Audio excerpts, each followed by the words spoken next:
বাংলাদেশ সহ 7টি বাণিজ্য অংশীদার দেশের বিভিন্ন পণ্যের ওপর নতুন শুল্ক কার্যকর করেছে যুক্তরাষ্ট্র। শুক্রবার থেকে কার্যকর হওয়া এই ব্যবস্থায় দেশভেদে 10 থেকে 12.5% পর্যন্ত অতিরিক্ত শুল্ক আরোপ করা হয়েছে। ট্রাম্প প্রশাসনের দাবি, বাধ্যতামূলক শ্রমে উৎপাদিত পণ্যের বাণিজ্য ঠেকাতে এবং মানবাধিকার সুরক্ষায় চাপ বাড়াতেই 1974 সালের ট্রেড অ্যাক্টের সেকশন 301-এর আওতায় এই পদক্ষেপ নেওয়া হয়েছে।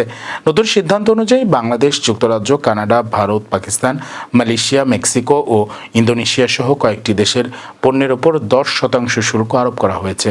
অন্যদিকে চীন সহ আরও 38টি দেশ ও অর্থনীতির জন্য 12.5% শুল্ক নির্ধারণ করা হয়েছে।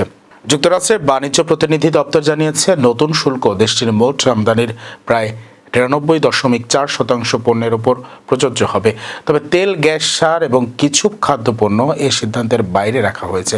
বিশেষজ্ঞদের মতে এই পদক্ষেপ বৈশ্বিক বাণিজ্য ও সরবরাহ ব্যবস্থায় নতুন প্রভাব ফেলতে পারে।